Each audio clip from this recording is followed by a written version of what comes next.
Welcome to My Hometown, the program that explores clubs, organizations, businesses, and issues across Nassau and Suffolk counties and sheds light on the different towns that are making a difference. Hello and welcome to My Hometown. My name is Bill Horan, and I'm here with my co-host, Nassau Community College student Zac Turkel. And today we're shining the spotlight on some tips to help you get your first job. Even though I still have only 2 years left of school, Bill, I will pay close attention on these tips. You never know, a job could be right around the corner. You need a lot of tips, Zac. Yes. Our guest today is Talent Acquisition Specialist Brooke Simeone from Enterprise Holdings on Long Island. Welcome to My Hometown on the voice of Nassau Community College 90.3 WHPC. Brooke, can you tell us what is your role at Enterprise Holdings? Sure. So I am the Talent Acquisition Specialist for Long Island. So what that means in layman's terms is... That's a cool title. I love that. Yeah. I'm very impressed. I am hoping that I'll be a Talent Acquisition Manager. That's an even better title. Right. So fingers crossed. I hope my boss is listening. If you hire Zac, you'll get that promotion. Exactly. Zac, you're coming on. All right.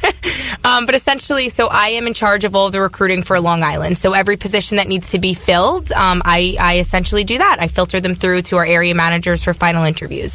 Now, I know this sounds like a dumb question, but Enterprise Holdings, what do they hold? Yeah, so Enterprise Holdings is Enterprise Rent-A-Car, essentially. You're the car company. Yes, That's we are the car company. Okay. Exactly.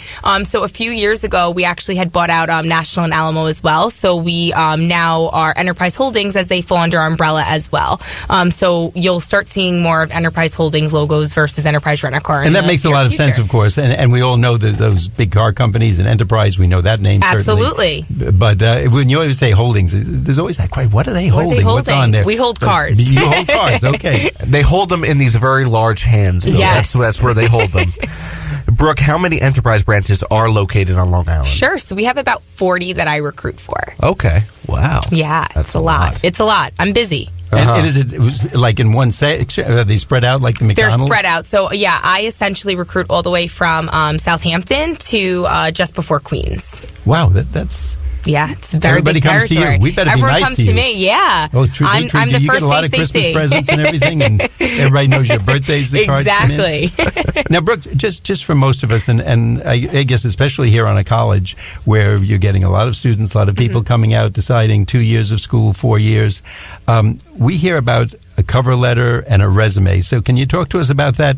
If I send you, and I'm going to use me as the practice person right now. I'm not applying for a job, but if I were, I'm sending you, I've been told, always send a nice cover letter. Absolutely. And a resume. And years ago, as I grew up, that was the way you did it. But today we know there's magic words, secret words you have to put in there. Mm-hmm. So can you take us behind that magic curtain and tell us what we have to do? So my first tip for resume, when writing a resume or a cover letter is you want to make sure that you're editing it for each specific job. Of course, you're going to have a generic resume that, is going to be your bulk of resume. But when you're applying for certain jobs, you need to see what they're looking for specifically. And that's the keywords that you want to put in there. So for sales management trainee position here in Long Island, you're going to want to put some of your sales experience or your customer service experience, leadership experience, because it is a career-driven role. But we also have positions such as, my driver positions where that's part-time. We find that we have a lot of retired police officers that come and drive our vehicles for us, or retired teachers that come and drive our vehicles for us. So depending on what it is that you're looking for is what you're going to want to tailor your resume and cover letter to be. Now, if I can interrupt with a quick question. When you say drive your vehicle, where do they drive it? I'm thinking of people behind the counter. I'm thinking of mechanics. So they actually are responsible for driving our and delivering our cars to us. So whenever we have new cars, they kind of bring us our new fleet of cars, or maybe we're all super busy, which is typical, especially in the summer here at Enterprise. But they will drive vehicles. Let's say one of my Eastern End locations has a bunch of cars that they're simply not renting or don't need them at this current moment or this day. They'll deliver the vehicles from the Eastern location to the location that needs them more. Oh, that's great. And That sounds to me like a great job for a retired person. Absolutely. They do love it. Is that a wrong thing to say to No, them? not at all. I mean, like I said, we do find that we have a lot of success in hiring retired people for that specific position. Not to say that all of them are retired. Right. No, but yeah, I mean, it's a part-time job and it's about 25 hours a week. So we typically see a lot of success with some retired folks. Oh, that sounds really good. Now, what would be some of the other jobs that let's stick to the cover letter. So if I send the cover letter and I say, hello, Brooke, and I'm really nice about it. I've spent so and years in school, and I have experience in sales. And by the way, I'm a Met fan. I root for the Yankees. So, in other words, am I trying to win you over? Like, if you're a Met fan, you'll hire me, or should I? I'm being silly with that. Yes, but should I try and put connectors in there? I mean, I would definitely put connectors in there. Especially, you always want to look at the job that you're applying for as mission statement, and see what they value as a company. And the cover letter. If you are handing in a cover letter, that's the first thing the recruiter's seeing. So you definitely want to catch their eye and so really play with their heartstrings a little bit. I always read a cover letter personally. I know some recruiters love them or hate them. I personally like a cover letter that tells me exactly what it is that you're looking for, because I want to know what you're looking for, especially if I'm seeing your cover letter online on Indeed or LinkedIn, because I know if what you're looking for is what I have to offer. And if it's not what I have to offer, maybe there's a different avenue that we could go into aside from my sales management training or something or something like that. That sounds right. No, and I think you're a very sincere and honest person in saying that. And I think people like to work for someone like that. If you feel there's good people in the world because Absolutely. You're starting on the wrong trail, that's exactly. not what you then want. It's not going to end well, right? and you want to match up, I guess, what your values are and the company's values with what the person is putting in. And I always say, even with a quick resume tip, I personally love an objective. Again, I know it's definitely depending on the recruiter. I personally love the objective because, like I said, it points out right then and there, hey, I'm an entry level or I'm a recent college graduate looking for an entry level position. I know I'm going to call that applicant right away because that's what I have to offer. That's what my company I'm pointing has to to offer. Zach. That's our guy over here. Entry level position. Yeah, exactly. So, to me, it's right there, black and white. It's like, hey, this is what I'm looking for. And, hey, let me call you. Let me tell you what I have here. But, for instance, if a objective says recent college graduate looking to get into the medical field, I have nothing to offer that person. I'm not in the medical field, right? So I know, hey, maybe I'm not going to call this applicant, or, what I have is not what's aligning with what they want to do. And it sounds, I guess, it's almost silly, but that's where it comes into looking at what they're sending you the letter. Don't send a generic letter. You want to Enterprise Holdings. You're going to be with cars, automobiles, and probably someone could find out from your website what type of positions are open. And if that's not for them, the medical field, unless there's a lot of accidents, they're not going to be hanging around with you. Okay. Exactly. Well, Brooke, before I go to my next question, I do want to let our listeners know that you were listening to My Hometown on the voice of Nassau Community College, 90.3 WHPC. My name is Zac Turkel, along with Bill Horan, and today we're talking about tips for getting your first job with Brooke Simeone, the talent acquisition specialist at Enterprise Holdings on Long Island. So, Brooke, we talked about some tips for making a perfect resume. What's the worst way of having a resume out there? What's bad about a resume? Ooh, I mean, like for tips for people to avoid. Yeah.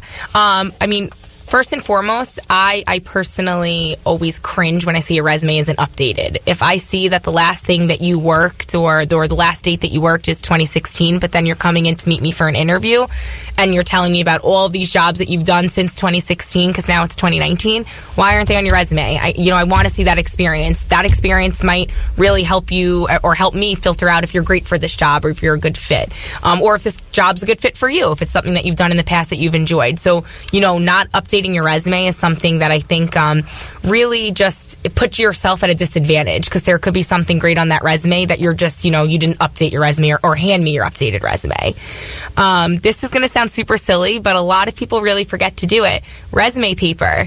I don't know why that has gone out the window lately, but more and more applicants that are, coming to meet me, it's the lack of resume paper. And again, it's silly and it's still neat and it's presentable, but the resume paper goes a long way. It goes to show like, hey, this is my resume. I took time on it and, let me give it a little bit of extra TLC. That's... Yeah. Are you finished? Because I'm no, amazed. but I learned so much about that. because I never realized that resume paper could play a big role into it, And it sounds silly, and please don't get me wrong, it's certainly not going to make or break, me passing forward to an applicant or, potentially hiring an applicant. But, I find myself more often than not thanking those who come in and say, thank you so much for having this on resume paper. You wouldn't believe how many people don't have it on resume paper. And it just goes to show you that it goes a little bit, a little extra. That's something I just wouldn't even thought of, and that's why this is so good. Are there any other tips you want to give Zach? Because he's going to be in the market. Let's see. The resume paper you mentioned? Yeah, the resume paper, making sure that you're tailoring your resume.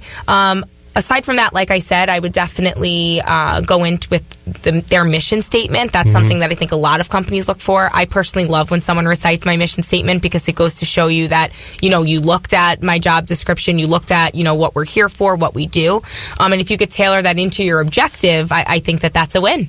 What about a sappy story that you probably have been through hundreds of resumes and cover letters over the past couple of years? I'm wondering, has there ever been do people go over the top with their cover letter saying that, I just lost my blah, blah, blah, blah, blah, blah? Do you like that? They will tell you everything under the sun as to, gaps in their resume or whatever their situation may be. Depending on the story, I guess, to see how relevant it is to their resume or the job. But no one in an interview setting wants to hear a sob story unless it's relevant as to why you're here today. But you don't want to make it all about you in that way. You want your resume to speak for itself and what you've done so far, with work experience. Okay. So, Bill, what I'm going to do now is I'm going to rewrite my cover letter and get rid of the sappy story about my cat and how it got stuck up in the tree. You've got a lot of work to do. We got to be really nice to Brooke. Another tip is make sure it's on one page. No recruiter is going to take a time to read a 2-page resume. I do not care what is on that resume because I'm telling you, a recruiter looks at a resume for about 20 seconds, 30 seconds.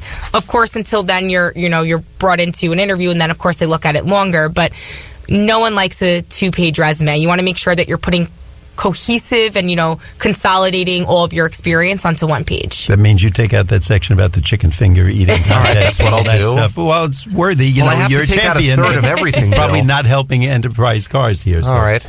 Now, Brooke, how about sitting down? First of all, I come in for a meeting with you. Sure. I guess that's gotten me pretty high already. I've gotten in.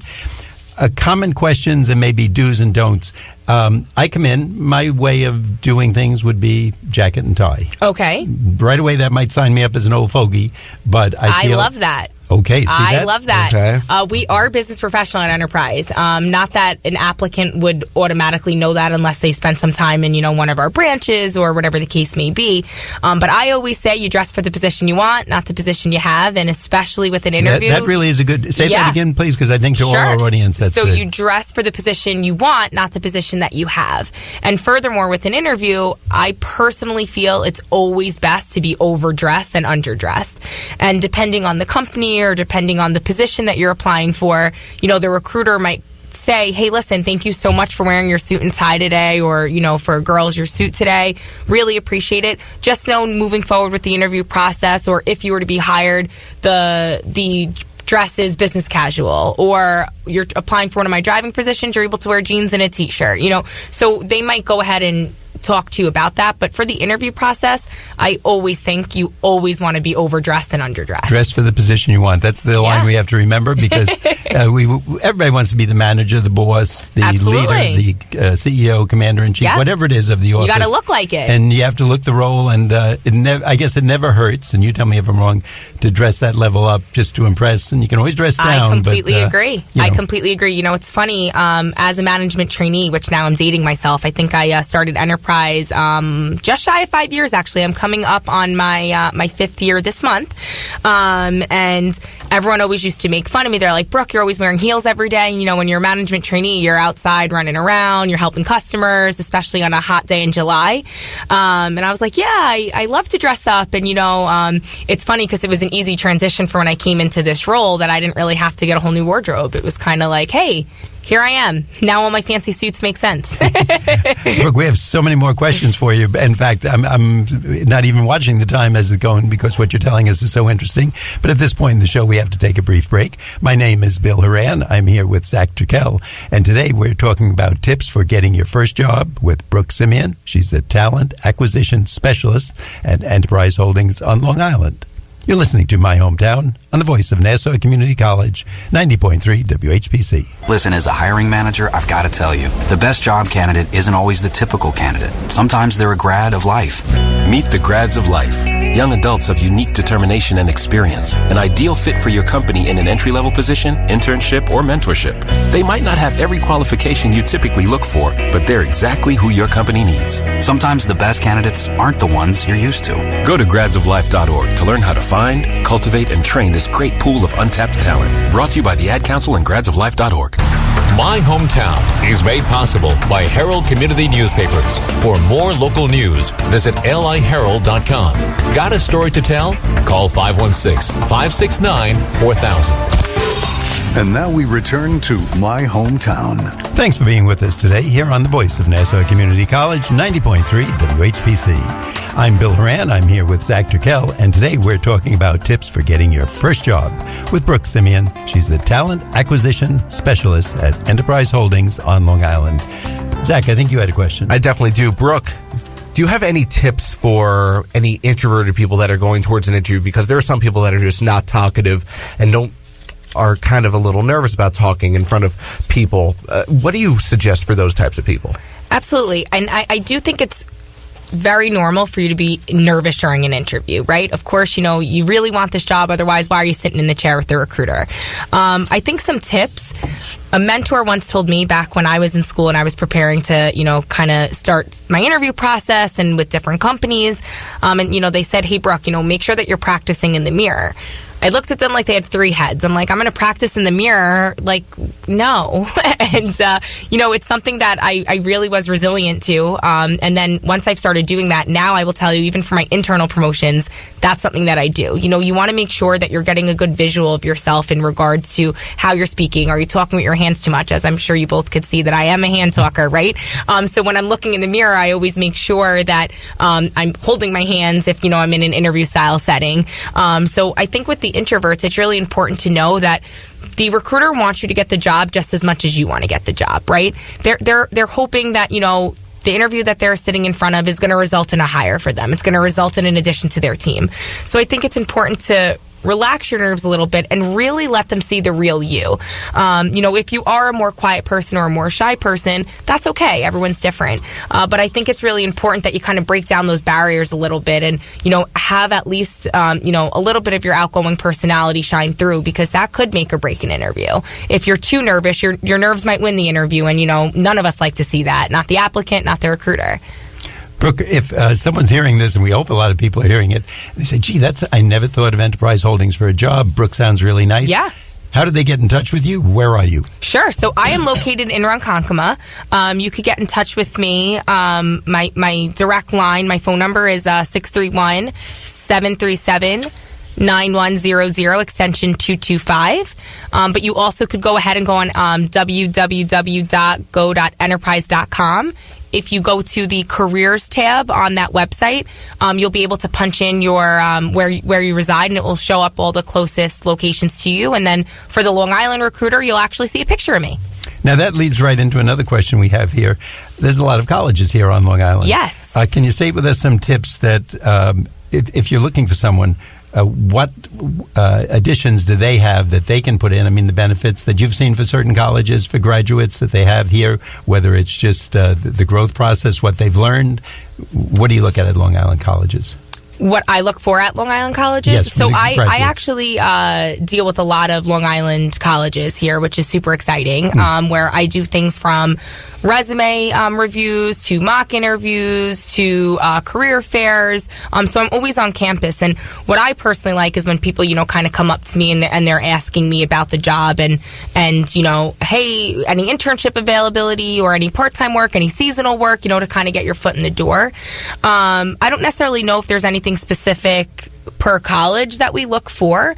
But, in regards to my management trainee position, we do have 6 core competencies that we're looking for in regards to when we're hiring an applicant. So that's leadership, sales, customer service, flexibility, work ethic, and communication. Zach has none of those, so he's going to have a tough shot. Right? Boy, Bill, no. Why are you throwing me under I already the know bus? Zach has great communication. That's true. That's true. He can communicate. You're on my side. Good. Now, you mentioned part-time. How about someone who, and that actually leads to another question, how about someone who is looking either this summer or while they're working with school? Are there opportunities with Enterprise for that? Yes, so we do have some seasonal positions. Seasonal is not as much as we have our regular part-time. But within our seasonal, we have positions ranging from customer service representative positions to service agents who are responsible for cleaning our vehicles to drivers. We have those seasonal positions located at Islip MacArthur Airport, as well as towards the east end of Long Island. So between our our Southampton and Riverhead locations. So and I think for a student, once they see a business, they learn something from everything. Absolutely. Everything you do, just how to act, as you said, the interview process, etc. So great opportunities with Enterprise. They're going to be around. We're going to need help getting back and forth to those airports all over the major metropolitan area. And we're doing so much more on Long Island right now. And the summer is our very busy time. It's very busy retail business. So we're all really busy, which is always so positive. But that's when we bring on a lot more people to help us with those summer months specifically. And of course, the best students come from Nassau Community College. Of course. That's why I'm say here. that. I'm not putting you on the line, but we can say it. That's right. And I was also doing a little bit of research, and it says that Enterprise also has some internship programs as well.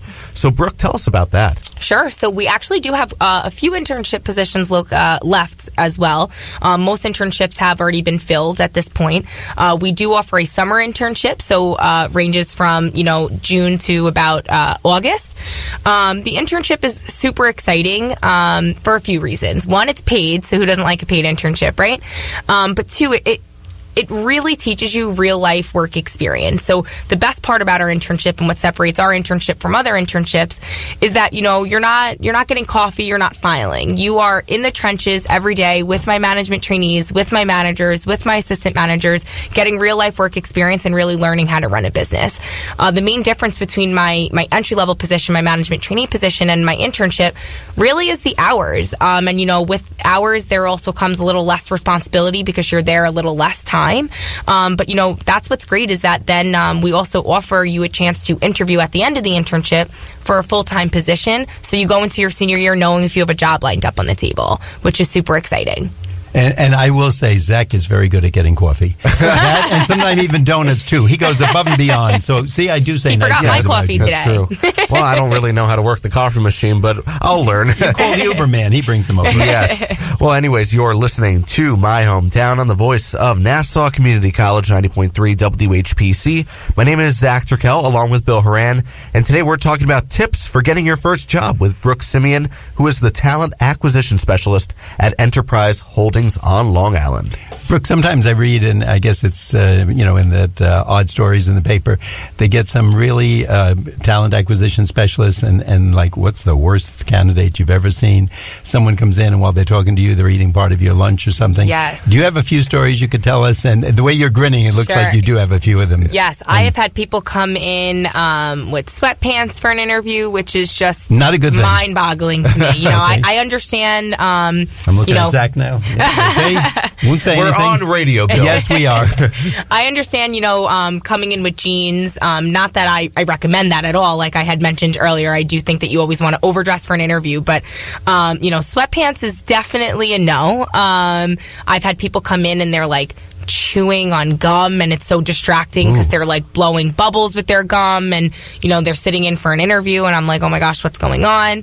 My biggest pet peeve is when people are late for an interview. Again, that sounds silly, but not a good start. And time's a little tricky. I always say that you want to be at least 15 minutes early. And some people kind of argue with me and they're like, no, you should be a little bit earlier than that. I also feel that kind of puts some pressure on the recruiter because, they might have interviews prior to you and now they are getting buzzed by, the receptionist that, hey, your 10 o'clock is here and it's only 9:05. So yes, you're early and I appreciate that. But now I might be feeling the pressure of rushing through this interview. So you're not sitting out there for an hour or whatever the case may be. But yeah, absolutely. I've had people come in and they are just like, yeah, I left late today, and I just, I couldn't find the place. And it's like, well, did you call me, or did you try and email me, or so to me, I just think that that's starting on the wrong foot, because it just shows that you weren't ready, and you were taking from my time that I was prepared to meet with you then. I always find those are the stories, they stay with me, especially the crazy ones that we can learn from, etc. Right. And Brooke, so we don't get caught by the end of the show. Yes. Once again, I'm going to ask you, if someone is interested in this, and we're talking to Brooke Simeone from Enterprise Holdings on Long Island, if they want to apply for the future or a part-time job, their dad, their brother, their wife, yes. Who do they call? Where do they go? Absolutely. So you could call me. My direct line is 631-737-9100, extension 225. Or you could also go to www.go.enterprise.com and go to the careers tab, and then you'll be able to just type in where you reside or where you're looking for, and then they'll be able to show you all the list of opportunities we have. So we're always looking for opportunities. Can't hurt. Find out. You can see Brooke has some very good advice, and now you know the things not to do, so it's going to make it easy to get the job. Yes. Zach? Yes, and Brooke, have you ever made a hiring decision in the first 30 seconds of meeting someone? That's a good question. Yes, and just finished the interview because you felt you had to. George Clooney, right? Yes. You took him right away. You didn't even ask many questions. Yep, it was his hair. I knew it. That's an interesting question. Off the bat, you can tell if someone's going to have, a good interview or a not so good interview, depending on, even just how they come in, how they present themselves, if they brought the proper documents that were asked, if their resume is completed, if it's updated. But I guess a better thing for me is that I've had interviews that I've walked in and I'm like, oh, this might not go as well as I planned, or this is going to go great. And, it's the opposite happened. So I always finish an interview. And the reason for that is that, hey, you know what? In the first 5 minutes, I might think, oh my God, this person's definitely going to get hired. They're so prepared. They're so professional looking. They have an outgoing personality. Their communication skills are great. First 5 minutes, they talk to me about leadership, sales, whatever the case may be. But that next part of the interview is also crucial to ask those follow-up questions. And, it might turn around and be like, you know what? This isn't what we're looking for. Or vice versa. I might have said, oh, this person was late. They showed up 10 minutes late, didn't apologize that they were late. Their resume isn't updated, or they didn't bring in the other form that I asked them for. So, it's starting off on a bad foot. I do always give them the benefit of the doubt to finish the interview, because I will tell you, I do wind up converting those into, really great interviews where, maybe they were down and out in the beginning, the first 10 minutes. But, throughout the hour interview, they really made me sit back and say, hey, you know what? This person's worth a second interview. They're worth moving on to the interview process. So I always finish an interview. Brooke, what do you find is, for you personally, the best part of working for Enterprise? The work environment. And I know it sounds super cliche, but it really is the work environment. We have such fun, and we really all love each other. I always joke around that, we love each other like family, and when you love each other like family, you hate each other like family too, right? But, we're all such a tight-knit group, specifically on Long Island, and, I've made the best of friends here, and we're all that super competitive, personalities, and I like to speak about it as like a sports team where you're all trying to be number one and have the best stats, but we all know that you're not going to be able to, really be number one unless your team is number one with you. So we have a really good working team environment. And you look, and just from that answer, you're someone who enjoys going to work, every day, enjoying the people you work with. And I would say to any college graduates or anybody out there, if you can say that in your life, you beat the system. Absolutely. And it sounds like Enterprise Holdings is a place that you should certainly give a try to. Brooke, thank you so much today. We want to remind our audience that today we've been speaking with Brooke Simeone. She's the Talent Acquisition Specialist at Enterprise Holdings on Long Island. Brooke, thanks for being with us. Thank you so much for having me. I'm Bill Horan. I'm here with Zac Turkel, and we want to thank you for listening to My Hometown. We'd like to get your feedback on My Hometown. Send your comments to WHPC at ncc.edu. Nassau Community College, where success starts and continues. Till next time, this is Bill St. James. And remember, there's no town like your hometown.